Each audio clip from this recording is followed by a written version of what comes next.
went to San Francisco, and I was very glad to go there because, first of all, I just love San Francisco. But I really enjoyed my time as a reporter there. That was SF State Associate Professor of Journalism, Venise Wagner. I'm Jeff, and this is Storied San Francisco. Every week on this podcast, we feature sports fans, teachers, writers, photographers, and other San Franciscans talking about living, working, and doing their thing here. It's a way to get to know your neighbors. Welcome to episode 29. When she's not busy teaching journalism students, writing books, or spending time with friends, family, and her dog Cece, Venise loves to go ice skating. In this podcast, she tells the story of one visit to the ice rink that went a little sideways. Here's Venise. So I know you asked for a San Francisco story. Can't think of any now, but I can think of a really good Oakland story. So I'm going to share this Oakland story with you. And it starts with ice skating because ice skating is one of my passions. It's the way I stay balanced emotionally, mentally, and physically. And How long have you been? I've been skating for about 10 years now. Okay. There's some things I can do really well, and there's some things I can do not so well. At least you know that. And I'm not doing it to compete. I'm doing it, for my own benefit. So I don't feel like I have anything to prove to anybody. But on this day, it was during winter break, and so I was really excited because I was finishing up with school. I didn't have to go into school that week, and which meant I had more time to go to the ice rink and skate. And I was so excited because I had 3 days on the ice that week versus my usual 2. And I put my skates on, and I get on the ice, and I drag all my gear. I get on the ice, and I skate to the other side. And typically what happens is you skate to the other side where there are benches, and on the benches, people set their belongings, their phone, because people like to bring their phone for music, or they like to bring their phone to record, their jumps or something like that, so they can get feedback on how they're doing. Their water is there, their tissues, because your nose is always running and stuff. So I'm approaching that other side, and and I'm about to do a T-stop, which is what a T-stop is. A T-stop is if you just imagine your right foot, or you can do your left foot, but one foot is in front of the other, and the other one is behind it in the form of a T. And so it's just it's a common way of stopping. So I'm putting my feet in the formation of a T, about to stop.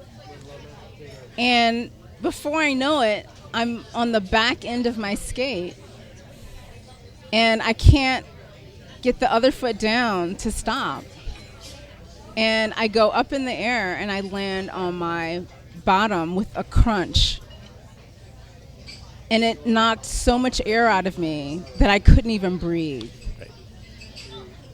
And there are people who were not even looking at me, and I thought, I'm sure people saw me, but I don't know what happened. And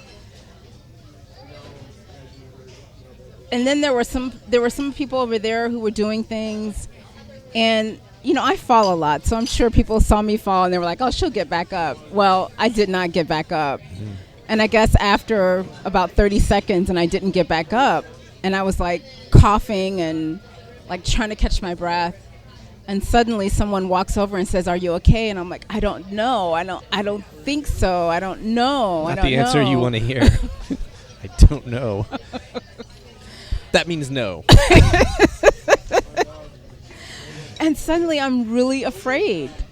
Oh my God, this is I'm in my 50s, and so I always knew there was a risk of hurting myself. And as you get older, that risk sort of looms large, right? If you break a leg, you don't heal as fast as someone who's much younger when they break a leg. Mm-hmm. So now I'm thinking, oh my God, I'm never going to walk again. Right. Well, I think another part of Are You Okay? I don't know is I don't know what's wrong. Right. That's exactly it. I didn't know what was wrong. Something is wrong. Something is wrong because I heard a I know crunch. I don't know if I should move. I don't know. I just didn't know. And they were like, okay, stay down. That's what, one of the people told me, stay down. They called the attendant who's, outside, and that attendant the gets ice on rink the lifeguard. Yes. And the person, she sort of steps on the ice. She doesn't have skates because she's working the counters and everything else. So she just gets on the ice and slowly walks over, and she says, "Are you okay? And tell me your name." And her name was Cheryl, so I'll never forget her. And she always remembers me now. And she says, "Should we call an ambulance?" I'm like, "I don't know." I think so.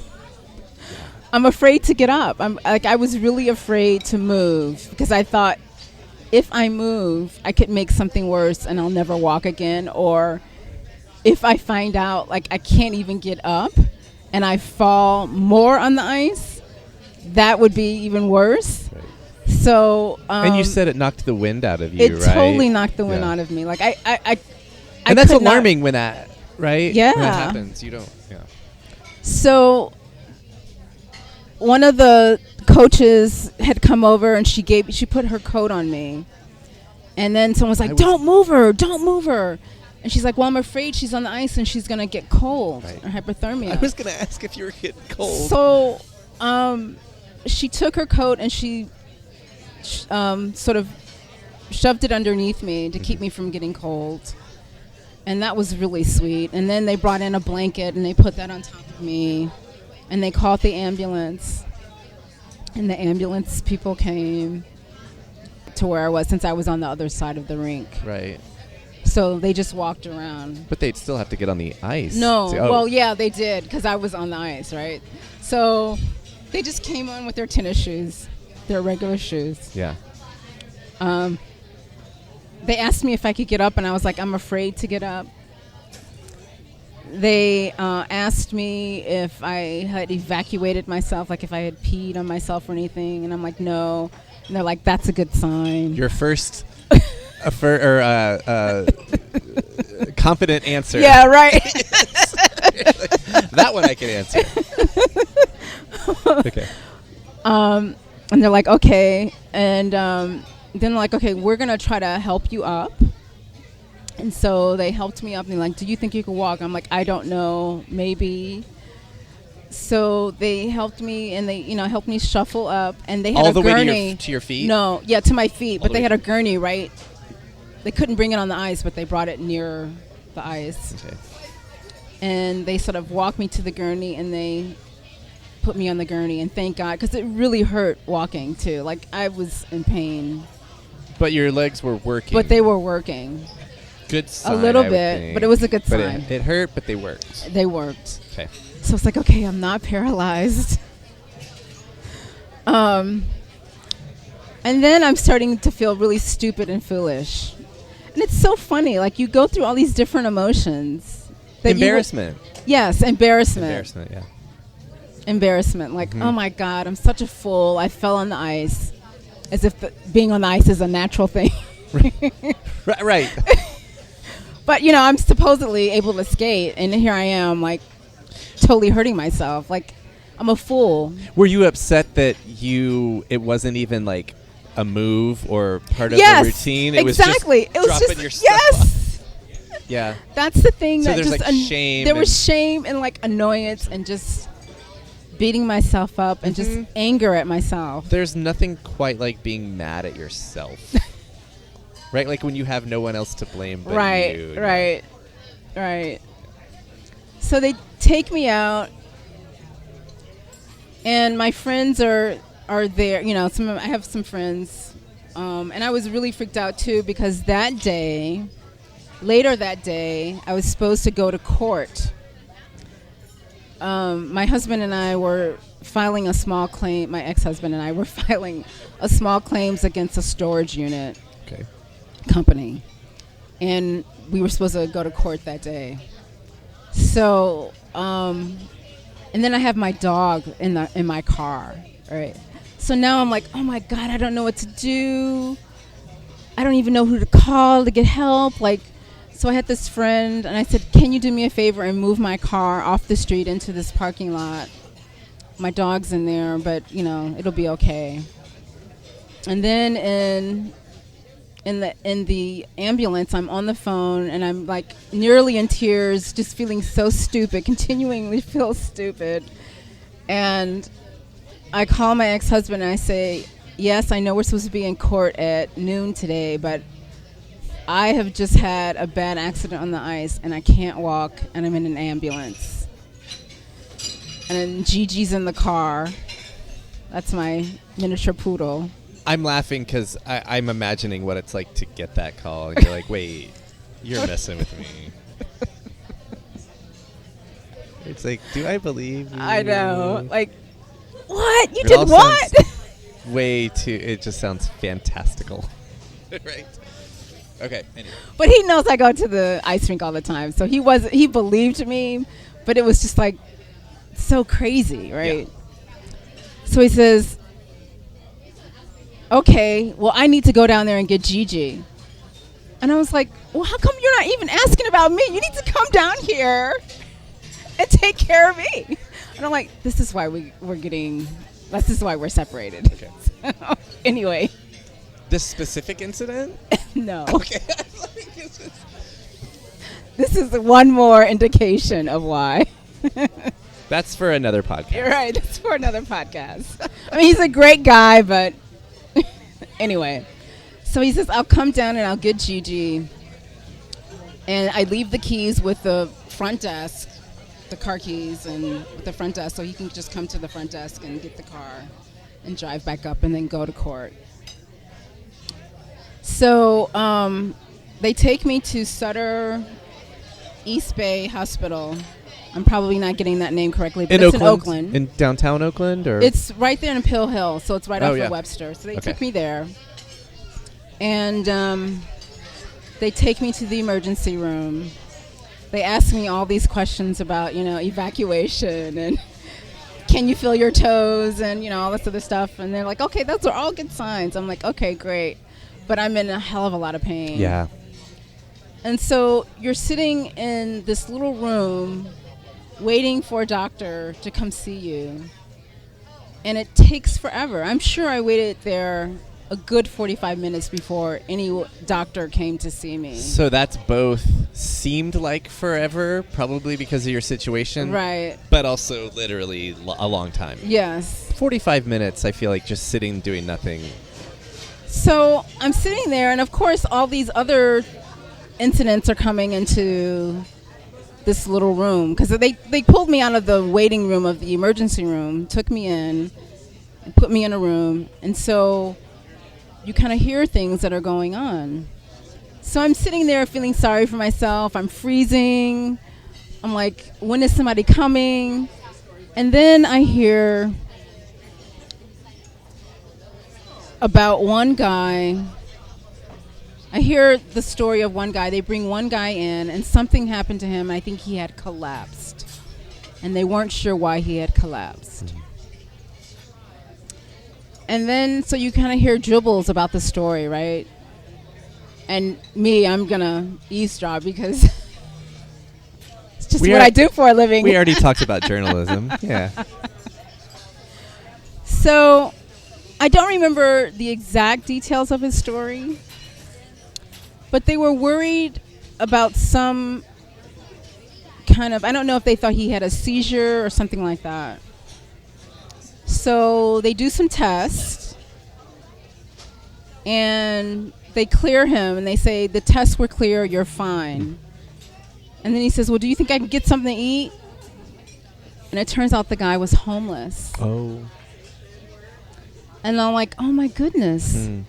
Here is somebody who probably feels like he's been abandoned more than I'm feeling right now. And for him, his main reason It might not have been his main reason. Maybe he had just fainted and didn't have enough food in his system. Right. But here's somebody who's on the streets, who can't even get enough food to get on the ice rink and go ice skating. Right. And be in pain and left alone for 45 minutes. Right. Yeah. And know that, her dog is okay and the car is okay and you have people who can be there for you in a pinch and, put things your life is not that bad. Yeah. Put it in perspective for you. That's exactly what it did. Yeah. And so for me, that was like a very important moment in this whole thing. It just reminded me that your life doesn't really suck.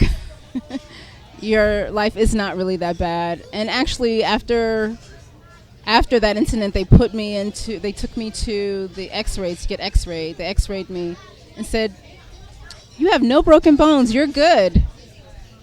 And I'm like, "Really?" I was like, "Do I need some other kind of imagery?" What was like the an noise? MRI or something? What was that noise you heard?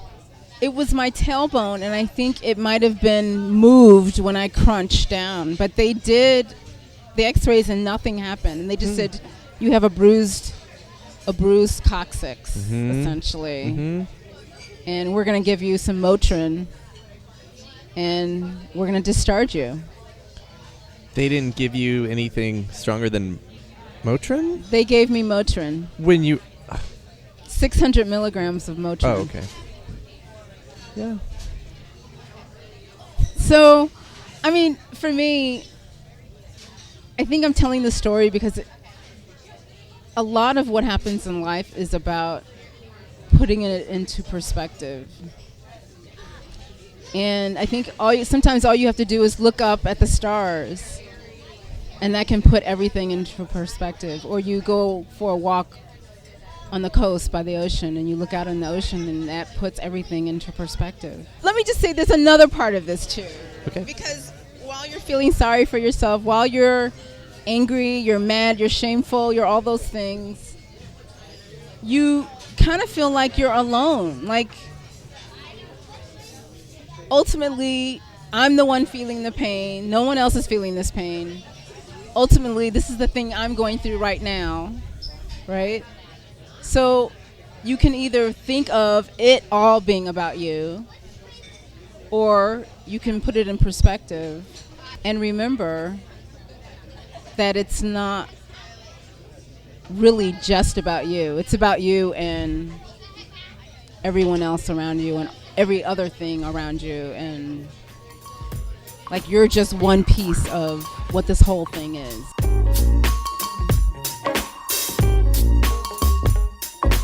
Music for the podcast is by Joe Bigale. Film photography is by Michelle Kilfeather.